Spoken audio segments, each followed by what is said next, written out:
Waktunya apel pagi. Semoga cuacanya baik hari ini, biar tiba di Sofifi dengan damai sejahtera. Ini Gunung Tidore. Yang di belakang saya kalau kelihatan itu Gunung Gamalama. Kita hampir semua kabupaten kota punya gunung. Gunungnya cantik, gunungnya juga cantik. Gunung Gamalama, semua cantik. Gunungnya juga cantik. Thank you. Oh Lisa, sarangnya. Maaf ya terlambat. Kenapa? Lanjut.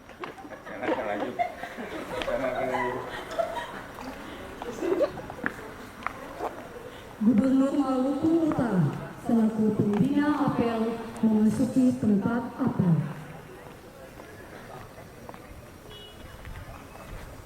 Pagi.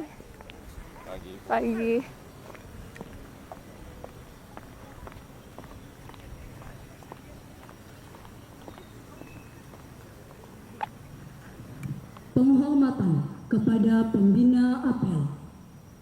Senin 9 Maret 2026. Siap? Lanjutkan. Lanjutkan.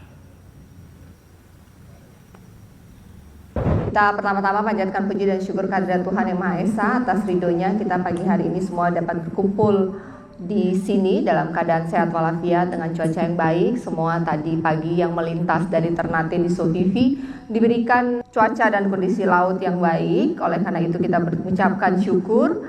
Dan bagi yang menjalankan ibadah puasa, saya juga mendoakan dan mengucapkan semoga dilancarkan sehingga ibadah puasanya bisa berjalan dengan baik sampai dengan hari kemenangan nanti.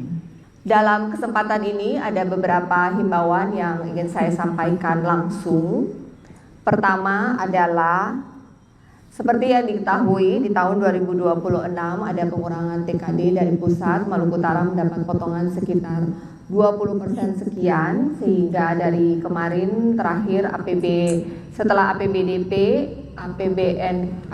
kita yang dari 3,5 triliun turun menjadi 2,7 triliun.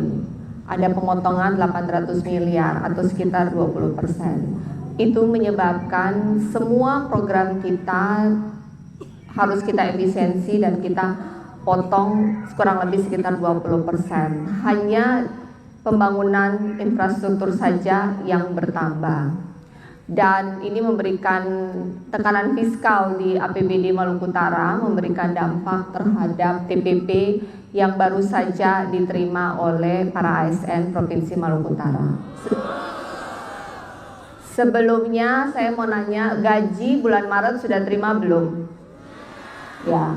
TPP kemarin tanggal 5 sudah terima belum? Oh, belum? PKD? TPP belum terima? Kemarin lapor Pak Purbaya tanggal 5 dibayar? Ya, akan saya cek dan kasih catatan. Bu Ani, tolong dicek jadwal yang dijanjikan ke saya tanggal 27 Februari gaji Maret dibayar. Memang saya sengaja minta didahulukan gaji, biasanya kan minggu pertama Maret. Saya minta akhir Februari. Kemudian TPP dijanjikan 5 Maret harusnya sudah bayar, dan THR dibayarkan paling telat 12 Maret. Jadi bagi pimpinan OPD yang merasa bahwa administrasinya belum lengkap, segera dilengkapkan untuk TPP dan THR. Dari minggu ini, mulai hari ini sudah bisa dicairkan TPP dan THR. Batas sampai dengan 12 Maret TPP dan THR seluruh ASN Provinsi Maluku Utara termasuk P3K tahap 1, 2 harus segera cair. Begitupun dengan gaji P3K paruh waktu. Info terakhir yang saya dapat, kemarin belum bisa cair gajinya karena ada salah nomor rekening dan nomenklatur yang katanya sudah diperbaiki dan katanya sudah bisa dicair minggu ini. Jadi segera dilengkapi administrasinya untuk segera cair. BKD menjadi catatan, bertemu ya Pak Wagub tolong nanti dilihat juga sekalian untuk jika ada kendala diselesaikan, jangan digantung, karena semua yang mau merayakan Lebaran tahu bahwa banyak kebutuhan dan butuh doi, betul tidak? Daripada simpang siur informasinya, jadi saya jelaskan. Untuk TPP di tahun 2025 itu total anggaran Provinsi Maluku Utara mengalokasi 245 miliar untuk membayar TPP 2025 kepada 3.000 ASN. Karena ada penambahan CPNS, P3K, tahap 1, tahap 2, di tahun 2026 ASN-nya itu menjadi 8.000. Pembaginya dari 3.000 menjadi 8.000. Dan total anggaran TPP yang dianggarkan di 2026 itu sebanyak 336 miliar. Apakah semuanya bisa menerima sama 100% seperti 2025? Tidak. Jika semuanya menerima sama, besaran TPP menjadi sangat besar dan karena ada defisit pemotongan 800 miliar itu tidak memungkinkan. Akhirnya kita mengambil kebijakan ada pemotongan sekitar 20% kepada eselon 1, 2, 3, 4. Tetapi untuk level di bawah eselon 4 dan staf tidak ada pemotongan sama sekali untuk total yang ada. Jika ada, rincikan, komunikasikan ke pimpinan OPD masing-masing. Pimpinan OPD masing-masing bertemu dengan saya langsung bersama dengan BKD. Saya selama 1 tahun di sini mendapati bahwa komunikasi dan ego lintas OPD itu sangat tinggi di Provinsi Maluku Utara ini. Sangat sulit mengajak para pimpinan OPD untuk saling berkomunikasi. Jadi lewat saya atau lewat Pak Wagub, lewat Pak Wagub aja. Lewat Pak Wagub ya, lewat Pak Wagub tolong buat karena BKD menjanjikan saya demikian. Dan itu keputusan yang saya ambil karena saya mengerti di staff itu udah pas-pasan, kalau kurang lagi jadi minus. Apalagi biaya untuk datang di kantor ini pun mahal, walaupun cuma 4 hari seminggu tetap mahal. Jadi level staff tidak ada pemotongan, yang ada pemotongan 20% hanya eselon 1, 2, 3, 4. Jika level staff masih dipotong, laporkan. Mohon pimpinan OPD-nya tugasnya adalah mengayomi, melindungi, dan meneruskan curhatan bawahannya. Jangan didiamkan di level pimpinan OPD, disambungkan kepada dan dikomunikasikan dengan Pak Sekda dan Pak Wagub untuk dikembalikan hak-haknya. Saya juga mengingatkan bahwa sesuai dengan pesan dari Pak Presiden bahwa kita harus menggunakan APBD kita ini seyogyanya untuk meningkatkan kualitas hidup masyarakat. Dan buat yang sudah pernah turun sampai di Halmahera, sampai desa-desa, tahu bahwa masyarakat Maluku Utara itu masih jauh dari kata sejahtera. Mereka yang petani masih kesulitan mengeluarkan hasil panennya karena jalan tani tidak ada. Yang dari kabupaten jauh tidak bisa jual hasil taninya ke Ternate Sovivi karena jalan ada yang belum terhubung. Jembatan anak-anak ke sekolah masih basah, kadang ada sakit, musibah pun harus melintas dengan badan basah karena tidak ada jembatan. Dan banyak anak-anak yang harus di SMA pun yang harus jalan 3 sampai 7 sampai 10 kilo hanya untuk pergi ke sekolah. Banyak sekali permasalahan di masyarakat. Bahwa saya minta maaf ada pemotongan 20% TPP terhadap eselon 1, 2, 3, 4. Tetapi sesuai dengan esensi kenapa kita ada, kenapa ASN ada, saya sebagai gubernur dan wagub ada, kita ada dibiayain oleh APBD dan APBD itu adalah milik rakyat, maka kita harus mengutamakan kepentingan orang banyak di atas kepentingan pribadi. Karena sesulit-sulitnya hidup kita, masih banyak orang lain yang hidupnya lebih sulit dari kita. Jadi kita harus bersyukur dengan apa yang sudah ada. Dan saya berusaha untuk ini hanya sementara sampai di target. Kami sedang berusaha untuk menggenjot PAD. Ketika saya dan Pak Wagub dilantik itu PAD-nya 800 miliar. Kemudian di tahun 2026 setelah pergeseran anggaran, terima kasih atas kerja baiknya Bapenda, bisa naik ke 1,2 triliun. Mohon kerjasama baiknya semua belah pihak. Jika ada yang memiliki ide-ide inovasi bagaimana untuk bisa meningkatkan PAD, bisa langsung ke Pawagub, Asekda, atau bisa langsung WhatsApp atau DM ke saya. Bagaimana kita daripada sibuk mengeluh kenapa kurang, kita kumpulkan semua energi, pikiran, dan tenaga kita bagaimana meningkatkan PAD. Bagaimana haknya Pemprov Maluku Utara bisa kita ambil dari pihak kedua ketiga, sehingga jika PAD-nya naik, APBD-nya naik, TPP pun naik gitu. Untuk diketahui juga, jalan ketika saya dan Pak Sarbin dilantik, jalan di Maluku Utara itu kesiapannya hanya 45%. Masih ada 550 km jalan rusak yang harus diperbaiki. Di tahun 2025 dan APBD Induk 2026 ini kita sudah berhasil menyelesaikan 90 kilo jalan, walaupun dengan catatan 90%-nya adalah lapem dan bukan hot mix. Target saya dan Pak Sarbin masih ada sisa kurang lebih 460 kilo lagi yang harus kita beresin, itu bisa selesai sampai dengan masa jabatan kita selesai di 4 tahun ke depan.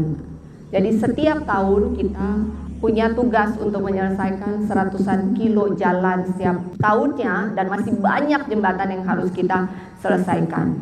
Target saya akan terus meningkat di tahun 2026, 27, 28, 29. Jadi seluruh APBD kita fokuskan untuk menyambungkan konektivitas jalan jembatan masyarakat Maluku Utara, meningkatkan dan menggratiskan pendidikan kesehatan, karena itu yang sangat dibutuhkan untuk masyarakat Maluku Utara. Ini adalah legacy yang bisa kita berikan kepada masyarakat Maluku Utara, karena ketika konektivitas tersambung, ketika mereka anak-anaknya cerdas, ketika mereka sehat, dan ketika rumah mereka nyaman, mereka harapannya kita bantu dengan modal dan pendampingan, mereka bisa mandiri. Jadi targetnya tuh adalah bagaimana kita ASN, Pemprov Maluku Utara, Gubernur, Wagub sebagai fasilitator, bagaimana kita mengeluarkan kebijakan, bagaimana kita memfasilitasi, bagaimana kita memberikan pelayanan supaya Maluku Utara, provinsi dengan pertumbuhan ekonomi tertinggi di Indonesia ini,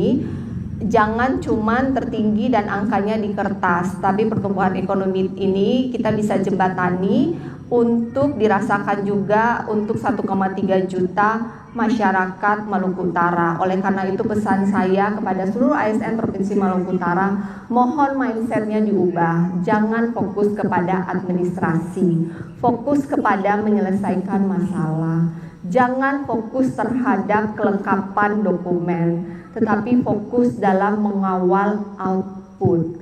Saya sudah bekerja 1 tahun, yang saya lihat ketika bikin acara luar biasa, ketika kumpul-kumpul luar biasa, turun ke lapangan luar biasa, tetapi ketika ditanya berapa yang sudah berhasil, berapa yang sudah, datanya mana, itu tidak ada.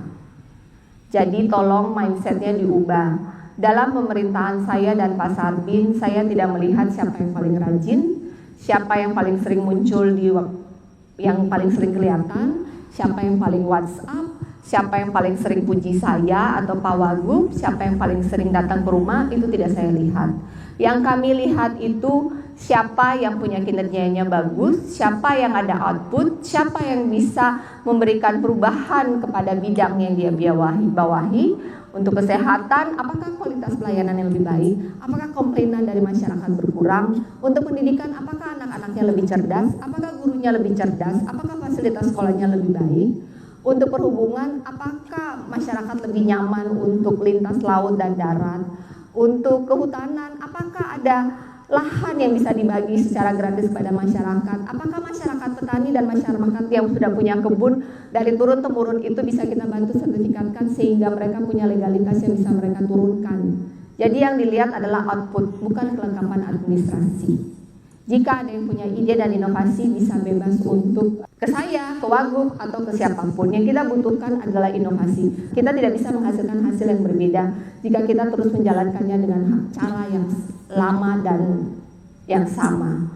Yang saya harapkan dalam 4 tahun sisa ini, ketika saya dan Pak Wagub selesai, nelayan punya kapal sendiri, nelayan punya nilai tukar yang tinggi, nelayan punya nilai jual yang tinggi, petani jalan taninya sudah ada, tidak perlu bapikul untuk keluarkan hasil koprahnya.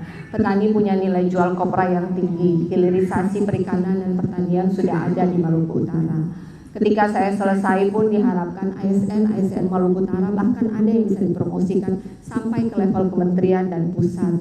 Akan lebih banyak anak-anak Maluku Utara yang lulus dari PDN, yang lulus dari sekolah-sekolah kedinasan. Saya sudah berkoordinasi dengan berbagai sekolah kedinasan untuk meminta kuota tambahan kepada Maluku Utara sehingga akan lebih banyak anak-anak Maluku Utara lagi yang bisa lulus dari sekolah-sekolah kedinasan. Dan saya sangat ingin ASN itu sejahtera karena ASN itu juga adalah masyarakat Maluku Utara. Tetapi keinginan saja tidak cukup.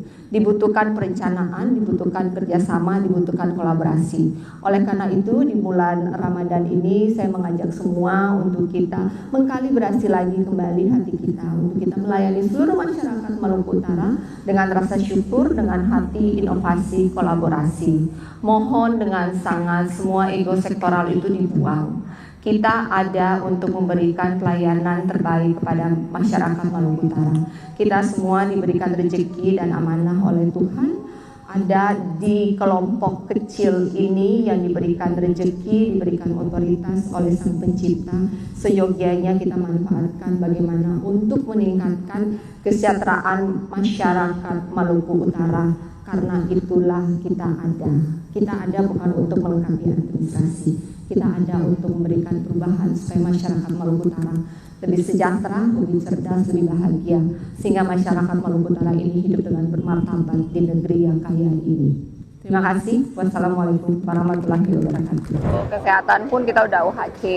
PR di tahun kedua adalah meningkatkan kualitas rumah sakit, kualitas SMA, kualitas guru, anak-anak, eskulnya, dan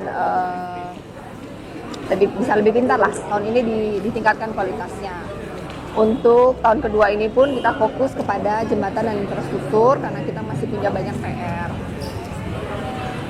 Dan selain dari itu, pertanian dan perikanan tahun 2025 belum maksimal. Tahun 2026 ini harapannya nelayan dan petani nilai tukarnya lebih baik, harga jualnya lebih baik, infrastruktur jalan tani lebih baik, lebih banyak nelayan yang punya kapal. Dan juga menjadi target kita di Maluku Utara ini salah satunya ya kemarin saya dan Pak Wagub sidak ke pasar kan ternyata minyak kita selama ini di Maluku Utara itu jualnya masih di 19.000 sampai 22.000. Padahal arahan dari pemerintah pusat itu kan harusnya dijual dengan 15.700 headnya. Nah itu menjadi PR yang akan kita mulai hari ini. Kita sudah fokus di pasar Ternate, Tidore, dan Sofifi untuk memastikan dari Bulog langsung ke pedagang dengan harga 15.700. Mungkin Bu catatan untuk ASN. Catatan untuk ASN melayani dengan hati inovasi dan kolaborasi, dan jangan fokus ke kelengkapan administrasi, tetapi fokus bagaimana menyelesaikan masalah dan fokus terhadap output yang dihasilkan. Jangan hanya sibuk administrasi lengkap, tidak ada perubahan yang dirasakan oleh masyarakat.